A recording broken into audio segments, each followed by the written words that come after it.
माननीय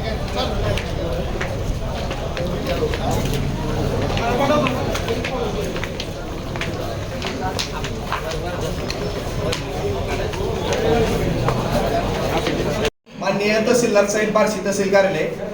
विषय असा आहे, गोरक्षकांवर जो काल खोटा गुन्हा दाखल करून त्यांची विनाकारण जी बदनामी केली जात आहे त्याबद्दल हे निवेदन आहे. त्यात 27 जानेवारी रोजी बार्शी शहरातील आमचे जे काही गोरक्षक बांधव आहेत त्या काही समाजकंटक लोकांना हाताशी धरून आणि पोलीस प्रशासनाला वेटीस धरून गेली 10 वर्षापासून अतिशय प्रामाणिकपणे बार्शी शहर आणि तालुक्यामध्ये गोरक्षणाचं काम करणाऱ्या बांधवांवरती जाणीवपूर्वक खोटे गुन्हे दाखल करण्यात आले. यात वास्तविक पाहता तर जो फिर्यादी कुरेशी नामक जो व्यक्ती आहे त्यावर अगोदरच गो तस्करी आणि गो हत्याबंदी कायद्याअंतर्गत 2 गुन्हे दाखल आहेत. असं असताना देखील परवा दाखल झालेल्या गुन्ह्यात ज्यांना आरोपी म्हणून घेतला आहे ते गोरक्षक गेली 10 वर्षापासून गोरक्षणाचं काम करते, त्यांच्यावर साधी NC सुद्धा कुठं दाखल नाही. हे पोलीस रेकॉर्डवरनं आपल्याला लक्षात येऊन जाते. तसंच अशा गुन्हेगारी प्रवृत्तीच्या लोकांना गोरक्षक बांधवांवर खोटे गुन्हे दाखल करायला लावणारे व्यक्ती इब्राहिम शेख असतील, मोहसिन तांबोळे असतील, शाहबाज शेख असतील यांच्यावर खंडणी तसेच याआधी तडीपार सारखे गुन्हे दाखल आहेत.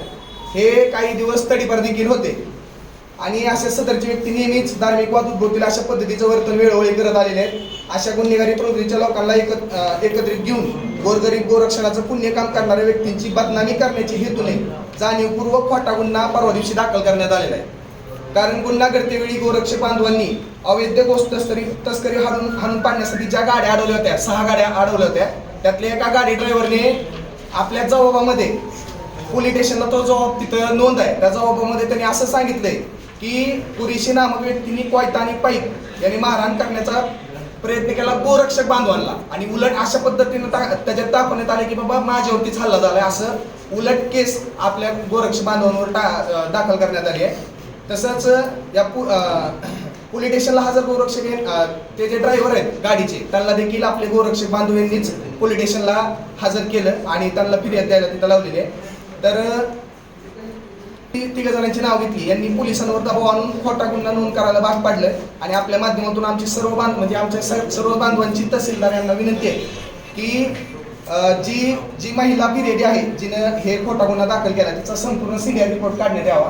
ती व्यक्ती त्या ठिकाणी उपलब्ध होती का नव्हती याचं सर्व रेकॉर्ड तपासण्यात यावं आणि हे जे वरील 3 व्यक्ती यांनी जे मी सांगितलं हे गुन्हेगारी पार्श्वभूमीचे व्यक्ती आहेत आणि त्यांचा आणि ते कुरेशी नामक व्यक्ती हे मूळचे पाटणचे असून त्यांचा आणि यांचे काय नातेसंबंध आहेत का किंवा त्यांचा यांचा काय संबंध असताना विनाकारण त्यांना हाताशी धरून हा विनाकारण आमच्या बांधवांवरती जो गुन्हा दाखल केलाय हा गुन्ह्याची सगळी तपासणी व्यवस्थितरित्या होऊन ह्याच्यामध्ये जे दोषी आढळतील त्यांच्यावर कारवाई व्हावी.